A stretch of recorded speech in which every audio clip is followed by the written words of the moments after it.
Let's talk about the real meaning of Mother's Day and what we forgot. Take a seat, because Mother's Day didn't start with flowers, greeting cards, and brunch.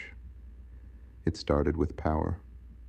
It started with spirit, and long before colonization, it started with Africa. Step 1. The modern Mother's Day, origin, Western version.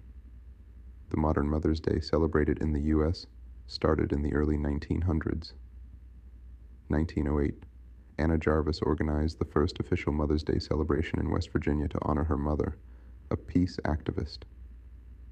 1914, President Woodrow Wilson declared Mother's Day a national holiday in the U.S., set for the second Sunday in May. But guess what? By the 1920s, it was already being commercialized, taken over by greeting card companies, flower shops, and department stores. Anna Jarvis hated what it became. She spent the rest of her life fighting to take her own holiday back from capitalism. So the Mother's Day, it started as a sincere moment of reflection and quickly turned into a money-making machine. Step 2. But before all that, Africa was already honoring mothers. Let's take it all the way back. Before colonization, before borders, before religion. In indigenous African cultures, the mother wasn't just respected, she was sacred. Step 3. African traditions of honoring the mother, step by step. 1. The mother as the first portal. In African spirituality, the mother is the physical and spiritual gateway between worlds. Birth was seen as a cosmic event, not just biology, but divine alignment. Life itself passed through her womb, so honoring her was honoring creation. The phrase, "the womb is the throne," wasn't poetry, it was law. 2. Matriarchal lineage and ancestral praise. Many African societies, like the Akan of Ghana and the Igbo of Nigeria, followed matrilineal systems. In these systems, inheritance, names, and land were passed through the mother's bloodline. Ancestors were called upon through the mother's name, and children were spiritually tied to her lineage. 3. Rituals and ceremonies for the mother. Mothers were honored with songs, dances, gifts, and feasts, especially after childbirth.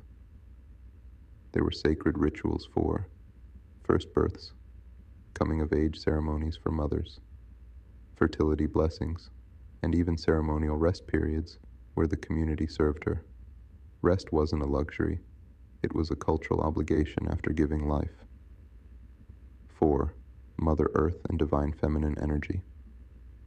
African cosmology didn't separate the earth from the mother, they were one. From the Dogon to the Yoruba, the feminine principle was seen in goddesses like Mawu, Benin, creator and mother of all life, Asasiya, Ghana, earth goddess, nurturer and judge, Yemoja, Nigeria, goddess of motherhood and the ocean womb. Before Mary, there was Yemoja.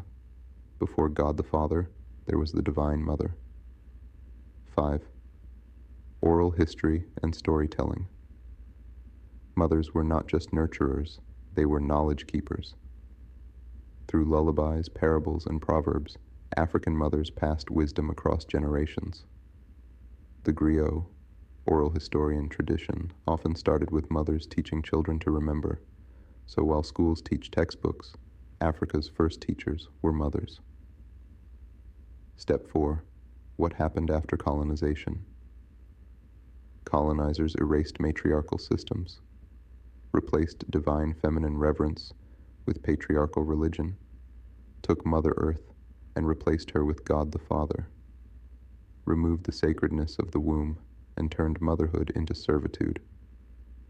And eventually, they handed us Mother's Day once a year, to make up for the 365 days of devaluing black motherhood.